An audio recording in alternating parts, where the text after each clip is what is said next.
guys, Schneider here, and in today's video I'm going to be talking about keeping the form. A lot of people have been asking about how to keep the form and how to take care of this issue of losing the form in the middle of an improvised solo. So the first thing you have to do is ask, well, why am I losing the form? What's keeping me from keeping the form? And the main reason, I think, is that there's too much focus. Oh, I don't even have my light on. Oh! There's too much focus on the notes, the chords, the harmony, and not enough focus on the rhythm. Yes, the chords are important, but the rhythm is more important, because if you lose the rhythm, you lose the form. So how do you focus on the rhythm instead of the pitches or the chord tones or whatever, the theory? Well, you have to limit your options. I always talk about limiting your options in order to improve upon something. You isolate the part that you need to work on, and then you expand from there. So in order to isolate, we're going to focus on phrases, phrase lengths more specifically. So let's start with a one-bar phrase. 1, 2, 3, 4. Beep, boo, bop. Very simple. And then go through a blues or any kind of tune that you're working on and just play that same phrase over and over again. Beep, boo, bop. 1, 2, 3.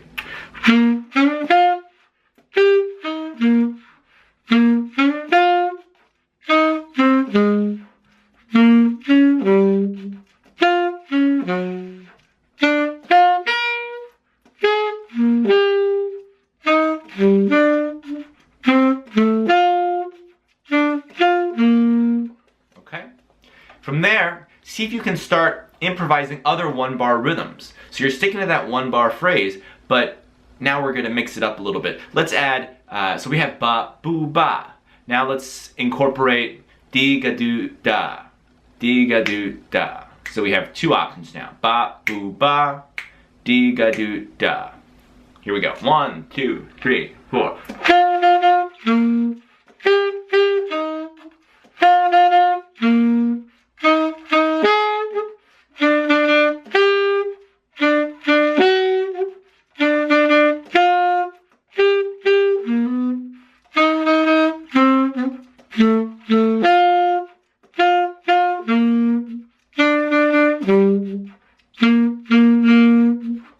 Had a little sticky key there, but apart from that, I just kept it to those two rhythms, those one-bar phrases. The next step is two-bar phrases. Come up with a two-bar phrase and then use that rhythm over and over again. Again, we're using the same rhythm again and again and just putting different notes to it. The rhythm is in that controlled space, and once you're able to control the rhythm, then the form will fall into place much easier.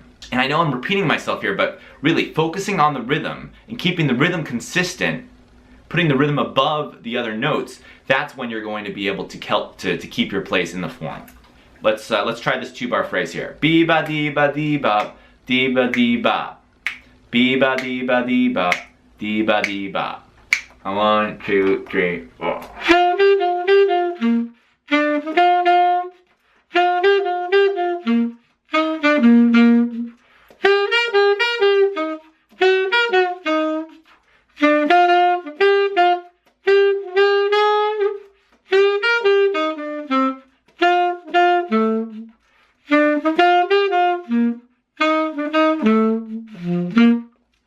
Now we have the two-bar phrase. Skip three-bar phrase because that's an odd number and we don't really want to deal with that. It's gonna make things a little bit more confusing. So once you're able to do a two-bar phrase, then go to 4 bars. And then you're on your way, really. Because, you know, when you think about it, most tunes that you're going to be playing are built on these two-bar phrases or these 4-bar phrases. So if you're able to feel that distance between, well, it's not really distance, but that duration of 2 measures, 4 measures, I don't want you to think about it too much. It's more of a feeling. You need to be able to feel where the 2-bar phrase is. Deep, ba deep, ba dee ba doo bop. Deep, ba deep, ba dee ba doo bop. Deep, ba deep, ba dee ba doo bop. Ba beep, ba dee, ba dee ba doo bop. Deep, ba deep, ba dee ba doo dop. Ba dee da ba dee, ba dee ba doo bop. So I just sang the same thing over and over again over the course of a blues. That was 12 measures. And the form really was it was present in the back of my head there because of my phrase structure was so solid.